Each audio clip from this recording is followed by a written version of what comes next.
Right, sorry about this sort of that. Okay. Keeping you all this time. So, what is it like being in a major record label now? It means we can go to Boise, Idaho, and know that there'll be some Billy Bragg records in the shops there.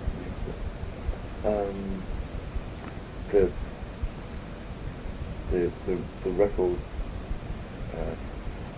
company will be able to give me access to the American media so that I can put the sort of ideas that I have across to an audience that doesn't necessarily agree with what I'm talking about. That's the most important aspect. Do you still get like your artistic freedom? Of course, yeah. I mean, I wouldn't enter into any sort of deal that didn't give me that freedom. With reason, you know, if the guys from Elektra think the album's crap and they want to come and say, look, Bill, you know, we think the album's crap, I'm quite willing to sit down and say to them listen to why they think the album's crap and take their points on board, but in the end, the ultimate decision about whether it gets released or not has to be mine, or whether it stays crap. And maybe they don't release it, but it remains that way. It has to be mine. If the next Billy Bragg album comes out with 12-inch disco mixes and everything and mass video, you'll know it's because I decided that's the way it's got to be, rather than someone else came over and said. So, are you still doing like tremendous like amount of touring like you did like last year? Yeah, I mean the last 3 months we've seen us touring in Scandinavia, Germany, Austria, the Soviet Union, Great Britain, and now the United States of America. So yeah, we're still. Do you like that kind of like non-stop touring lifestyle? Maybe just pack up and play, pack up and play. It's my job, isn't it? Like any job, some mornings you wake up. Yeah, some mornings you wake up and think, sod this. I'd rather be sitting at home watching the television, and other mornings you think, wow, New York City. Yeah. Like any job, Or you wake up and think, wow, Leningrad. Or or wow. That's what I was just gonna ask. What was it like playing there? Like, did the people take to your message? Did they? It's hard to tell. It's really difficult to judge because of the language barrier, because we were only there for like 2-3 days. It's hard to tell. Certainly, their vision of rock and roll is a lot different to what our accepted vision is over here. I went over to take part in a big TV special piece program over there, where I only had to play one song between the wars and live on TV with a load of other artists, 18 other acts from around the world. And in the end, I ended up doing another show, 2-hour show for the morning shift of a electronics factory in Kiev, in there, at the Cultural Hall, which is next door to the factory. That was quite interesting. And another one at Kiev University, where you have an interpreter to talk about what's happening between the songs. But basically you just play the same sort of thing I was playing at the Ritz the other night. Same sort of intensity and speed, and don't play it any slower. I mean, I talked at length with the Russian youth who were at the electronics factory about punk rock, and they send you messages to the stage. They send like questions to the stage in the interpreter, and one of them was, please give us an example of punk rock. So I called Wiggy out from back to Wiggy, and we did Garageland like we did the other night, but probably faster and louder with more feedback as an example of what that we liked the most about punk rock. So it was quite different. They give you, as I say, they ask you to take questions from the audience. So That's really interesting. It is. I mean, the first one we ever had in Leningrad, the first question was, did I think the Soviet Union was a free country? And what do I think of the Chernobyl disaster? That was the first question, off the floor, out of the blue. For me, in front of everybody. It was like, I've been in the Soviet Union 24 hours. Did I think it was a free country? So I managed to get out of it by saying, I only just arrived yesterday. For heaven's sake, give me a break. But I didn't think that Great Britain was particularly a completely free country. And I thought that the Chernobyl thing was a disaster for everybody. Everybody in Europe, it was an environmental disaster for us, for everybody in the world. Because it pointed a really bad finger towards the future if we rely on too much on nuclear power. But they're very inquisitive, much like people here in North America. They don't quite understand what's happening in Western Europe. They get a lot of propaganda about us, especially about the United States of America. They get a lot of negative propaganda. You get a lot of negative, of course. And if I think if we believe the propaganda we get from our governments about the Sogs, that's as ridiculous as them believing, as they do believe, that we wish to invade them. You know, I mean, we're both victims of our own propaganda machines, our perception of each other. But you know, there are still things I have to explain to an American audience that you don't quite understand when we talk in Britain about what socialism can and can't be. In a British context, it's a lot different from what socialism. People here don't really think about it the same way. No, you have a different perception. Well, no, you just have I'm sure it does sink in. You just have a different perception of what socialism could possibly be. To you, I think politics is a very black and white issue, whereas to us in Britain, it's a grey and grey issue. Socialism and communism at all. Well, you know, there is a definite. Despite the fact that the Soviet Union calls itself a socialist country, which adds more confusion when we go there. I'm talking to them about communism because what I call socialism is democratic socialism. Right. You know, socialism where you're not living in a totalitarian state, but you're living in a state that fundamentally people are cared for. Yeah, well, welfare state, a socialist welfare state. So what they call socialism, what I call communism. So there's a difficulty even there. You know, so it's very interesting. It's very stimulating. Travelling anywhere is very stimulating. But obviously, travelling to the Soviet Union, which I wish to do, not because I'm particularly pro-Soviet or anti-American. Quite the opposite. You know, there's a lot of things I admire in the United States of America, and of course there are things I find good and bad things in destroyed in both countries, in the Soviet Union as well. But to go there and find out for myself was more important than to just go and play a rock gig. It was to actually go and have a look around and see what you can find out, and you'd be surprised how much we have in common. People over there and people over there. Do you still get people asking you like why you don't have a band, or do you think people like now are starting to like accept and understand your approach?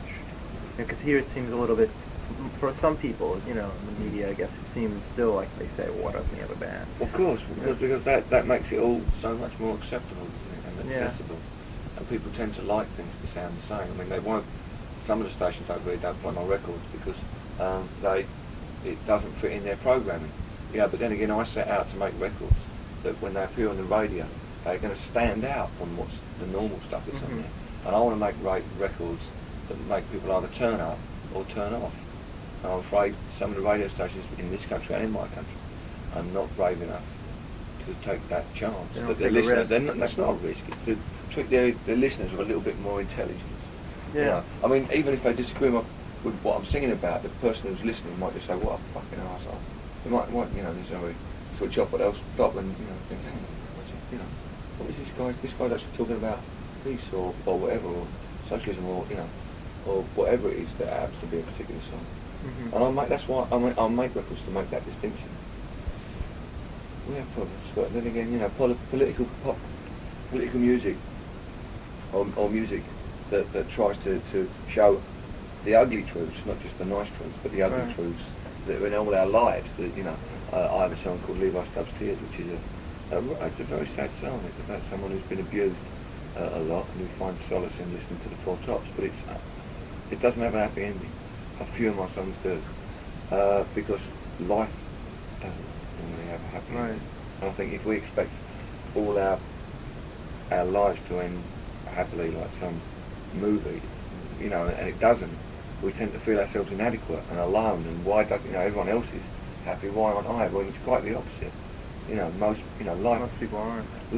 Unfortunately, life at the bottom line is a tragedy.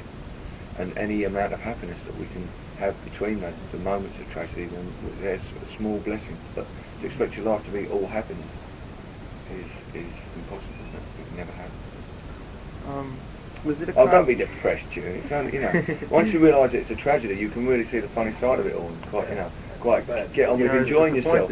It's the chasing after happiness all the time, and when you get it, I tell you what, there's nothing worse than chasing after something you get, and you think, you know, I don't know why I bothered doing all this. You know, if you can sort of like think, you know, I'm just going to make the best of it, and then this comes along, you think, oh great, you know, what nice, you know, it's just happened to me.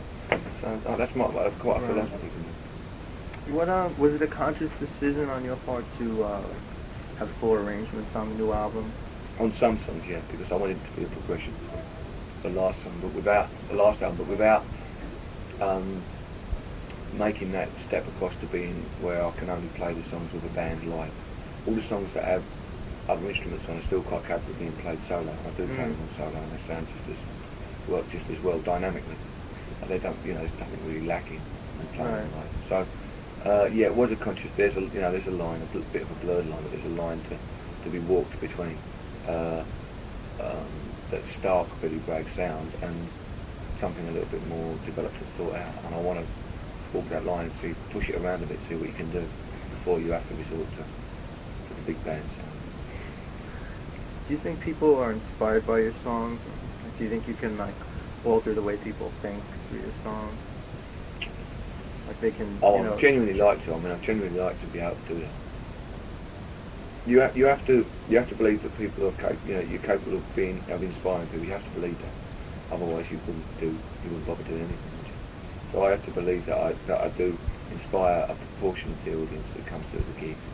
They don't just go home and go back to watching MTV and driving around in mum's car and doing some strange drugs for a laugh and that sort of crap. But I actually do think I could really take part in the process here. I could really get involved.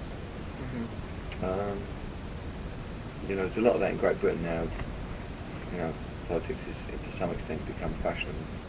A lot of people wearing a lot of very interesting politically sound badges, but they're doing fuck all else about it. I have a song called Days Like These. Yeah, I have a song called Days Like These, which finishes with the lines: "Peace, bread, work, and freedom is the best we can achieve, and wearing badges is not enough in days like these." Even the audience that agrees with me in Britain, I have to occasionally push them and provoke them and confront them with reality. People are genuinely lazy, aren't they? Yeah. That's a normal thing. It's much better if someone else is going to change the world for you. But nothing changes that way. You have to take responsibility yourself. I just was going to say, when I was much younger, when I was like in the late '60s, when I was growing up, my parents would always have playing on the stereo a lot of folk music and protest songs and stuff like that.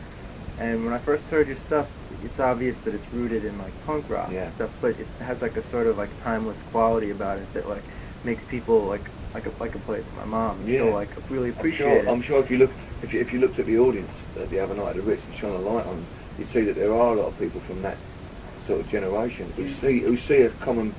Yeah. Well, do you think that what you're doing now is fulfilling the same kind of need as that stuff was then?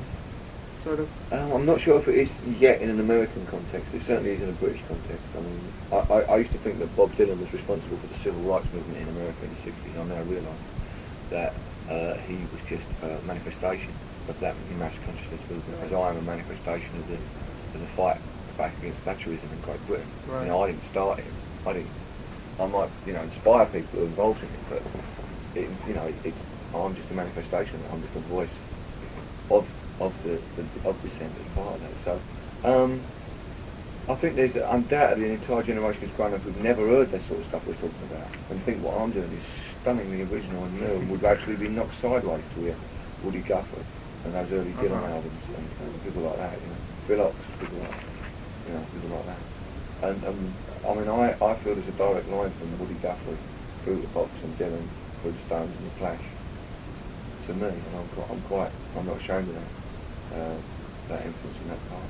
It's very important. A lot of good ideas that don't deserve to be put on the shelf just because they're out of fashion. They deserve to be, continually looked at and continually honed down to a good. I agree. I think each time needs its own spokesman like that. Right now there is. I don't think there really is. I would say a reflector than a spokesman. I'd like to think that you're only reflecting back what you're hearing yourself. You're resonating. You're like a transmitter. Yeah. An amplifier. It doesn't necessarily mean it's the truth. It doesn't necessarily mean it's the absolute fact. But it's an angle that you see, that you pick up from the TV, from the papers, from the street, from talking to people. And it's something that is a really common voice. You'd be surprised how many things we feel that we think are just, I'm the only person in the world who feels that, which is just so common to all of us. And I think if there was one thing I'd really like to have in my songwriting, and I'm not sure I have it at the moment because I have too many self-doubts and things like that, but it's to have a common touch. To sort of be able to to touch that common nerve in all of this and put my Right. finger on that pulse of, and understand the worries and the hopes and the black humour and the beautiful moments that run in different forms but actually run for all our lives. Because I like to hear music that makes you think, like, you know, I know, you know, that's what Motown was to me, that's what Dylan was to me, and that's what Costello became to me, you know, shit, you know, he's talking about me, and that's a me person. Yeah. He's talking directly to me. Identification. Or, the bastard, he's talking about me. How does he fucking know? What right has he got to talk to all these people about this situation that's happened to me, you bastard? That's the sort of songs I'd really like to write, or I try to write, you know, when I'm sitting down. Well, I don't want to take up too much of the time because I know there's somebody else waiting. Sorry about this, man. It's Oh no, our fault. I don't. It's no problem for me, but that guy has to be someplace. One last question, Yeah, though, okay. just on a humorous note. Mhm. What is it about plastic dinosaurs that you like? Oh, well, when I was a kid, you could never find them in Great Britain, and I had a cousin who had some. And I always wondered, and I used to pick them and I hid them in the back garden. And when we knocked our old shed down, I found them again. I found these old little plastic dinosaurs. So when I come to a country like America, you can actually buy them all the time. My God, I'm like a kid in a toy shop, you know, down into Kmart. You know, I mean, I must have gone home with a bag the first tour.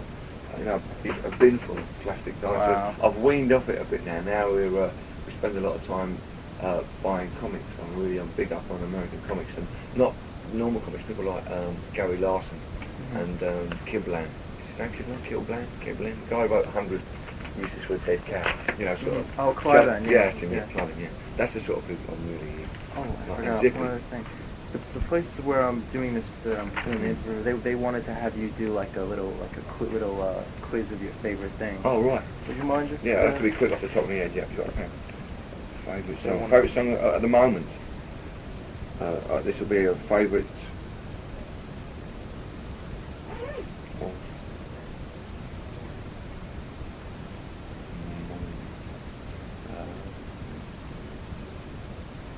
23rd, 24th. Yeah, it's 24. Favourite song. Favourite record. No, nothing here. Nothing.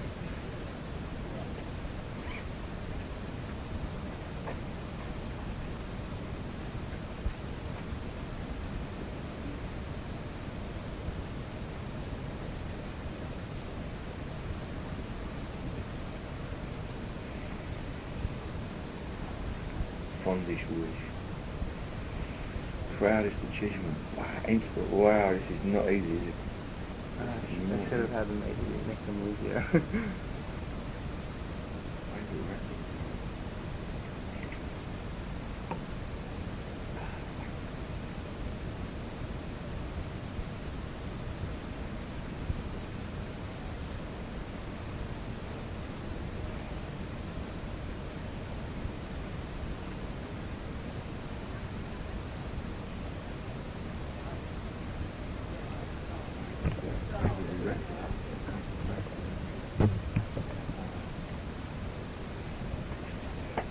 Missing Barbary.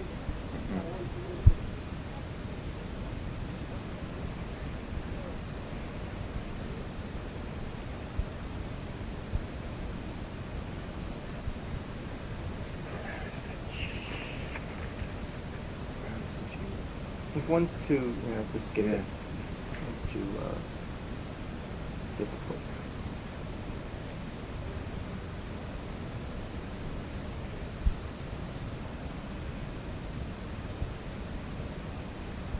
Were you there on Saturday?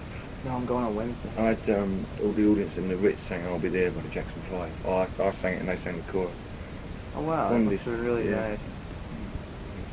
Weren't you?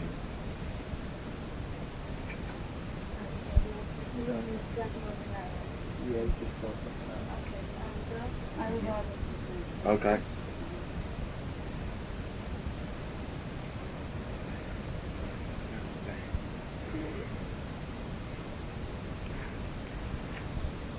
Should have them some favorite colors instead of My favourite colour, red. Okay, you can. That one will be in instead.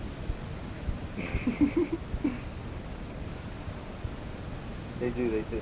The place I'm freelancing for, they just they do like these silly charts and everything. That's right.